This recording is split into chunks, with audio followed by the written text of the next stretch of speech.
Magandang araw mga amo at welcome sa Kalye Topics. Sa video na to ay magbibigay tayo ng komento patungkol po dito sa, well, naging hakbang ni Senator Coco Pimentel na harangin, itong 2024 national budget natin na nagkakahalaga ng 5.77 trillion pesos.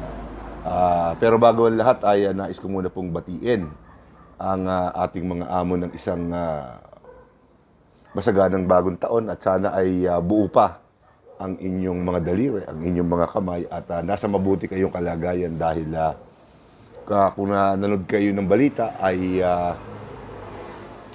medyo marami-rami din po ang naputukan itong bagong taon. At well, katulad po ng dati, dun po sa mga hindi pa po nagsusubscribe sa ating YouTube channel ay baka naman po pwedeng pakisubscribe itong channel po natin. Then please like, share at kung magko-comment po kayo, wag nyo naman po ako mumurahin.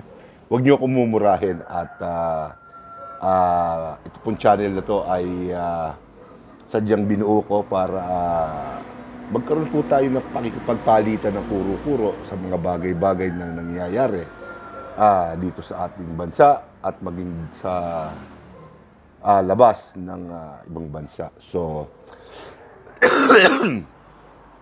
pagpasensyahan nyo muna po at medyo meron po akong sore throat at well, malamig ang panahon kaya medyo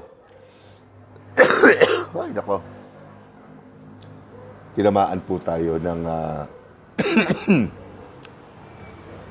ayan o, medyo tawag din Makati ang lalamunan natin. Ano ba magandang gamot dito? Luya. Well, magpapasensya nyo na po yung mga paminsan-minsan pag-ubo po natin. Parang si nasirang great Mike Enriquez.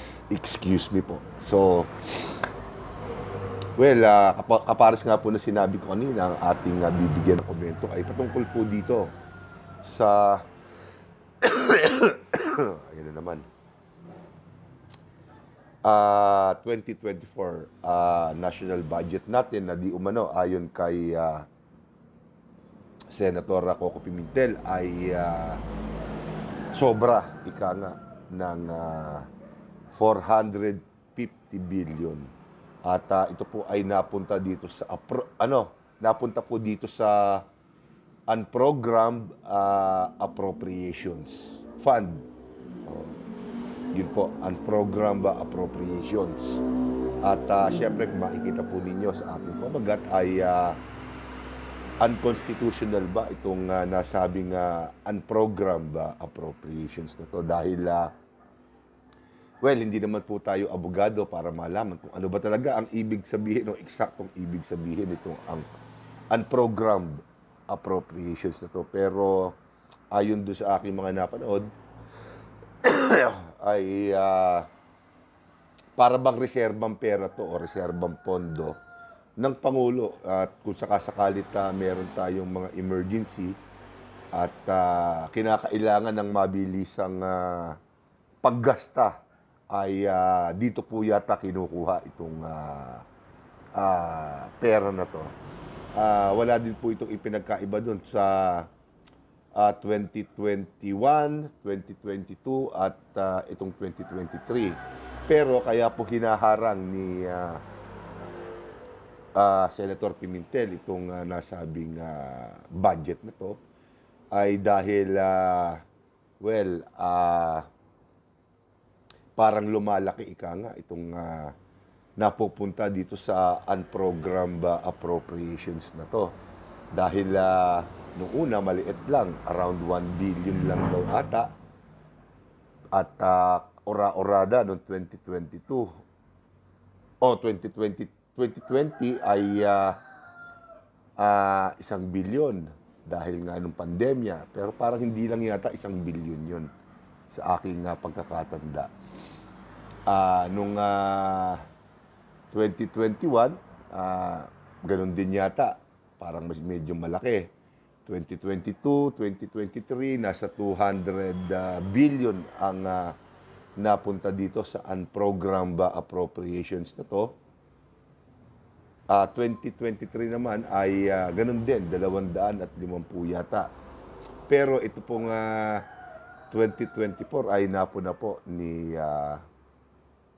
Senator Coco Pimentel na parang dumoble itong unprogrammed appropriations fund na to at 450 billion na ang tila nais ng nasabing pondo na to na malagay dito sa nasabing unprogrammed appropriations na to. Well, ano ba ang ipinupunto natin dito? Una-una,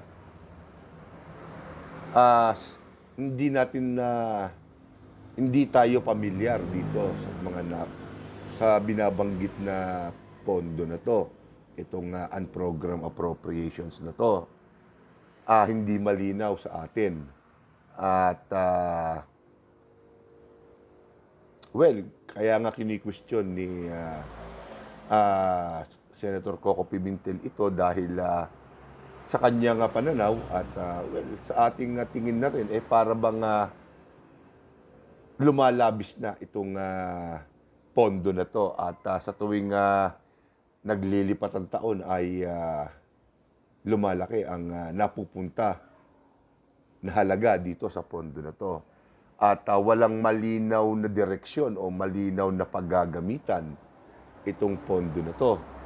May nagsasabi na ang pera na to o bahagi ng pera na to ay maaaring i-redistribute sa mga ahensya ng gobyerno na kung saan ito po ay pwedeng gamitin ng, kung maaalala ninyo, yung Maharlika Fund, GOCC, o Government-Owned Controlled Companies.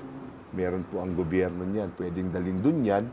At itong mga GOCC na to, o Government-Controlled Companies na to, ay isa sa mga nagpupondo dito sa Maharlika Fund na to. So, questionable.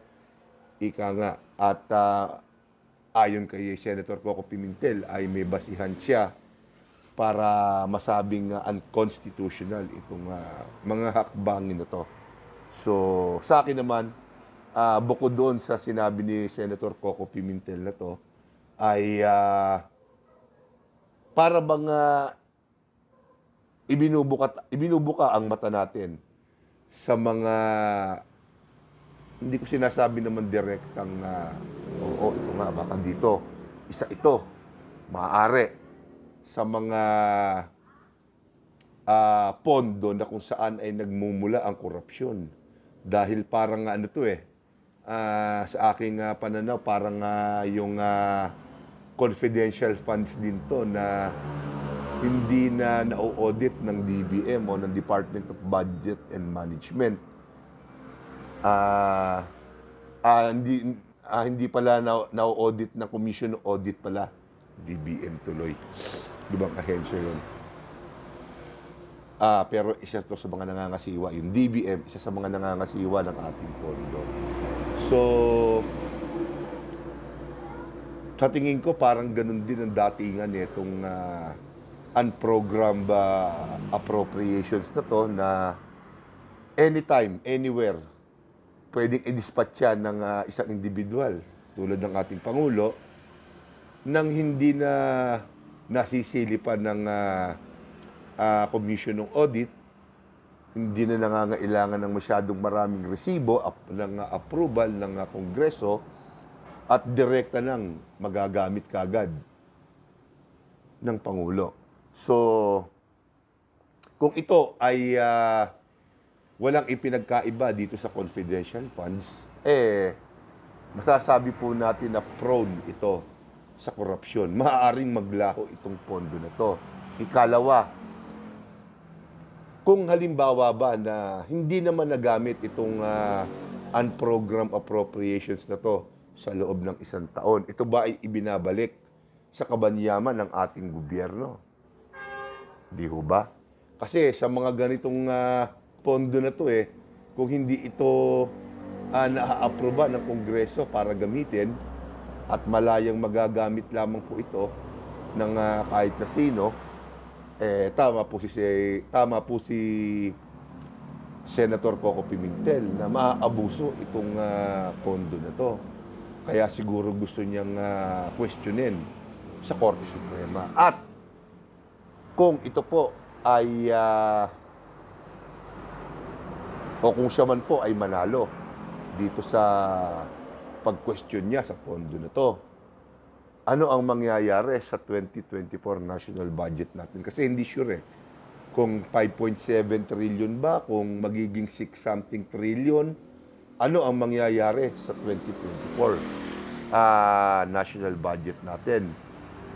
May nagsasabi uli na kapag hindi ito, o kung ito ay mapapatunayang unconstitutional, ay ang budget na ating gagamitin ay yung budget ng 2023. So yung tinatawag na reenacted budget of 2023, ang gagamitin nating halaga dito sa 2024. Siyempre, maraming mga proyekto ang madidiskaril niyan dahil kung baga, nakwento na ng ating gobyerno kung magkano ang makukonsumo niyan.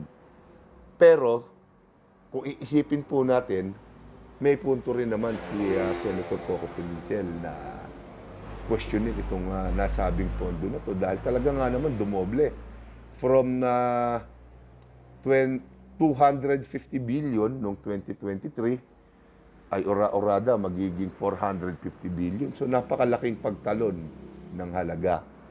At yun nga po tinatanong ko rin kanina, kung hindi ba maliliquidate ito, ay kung hindi po maliliquidate, mababalik pa ba ito? Pero malabo na yun kasi alam naman natin, ubos kung ubos ang gobyerno natin, hindi rin idinideklara sa atin kung magkano ang natipid ng isang gobyerno na kahit na anong administrasyon sa atin, kung magkano ang natitipid nila sa taunang budget. Wala po ata ako narinig ni minsan na, itong 2017,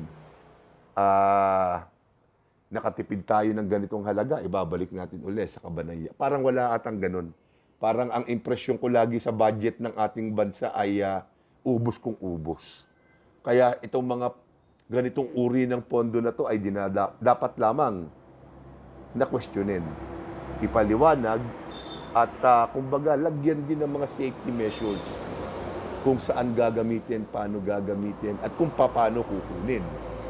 Hindi ho ba? Para na sa ganun, parang katulad din yung sinabi ko dun sa confidential fund, dapat na-audit yan. Hindi pwedeng hindi audit yan dahil pera po natin yan.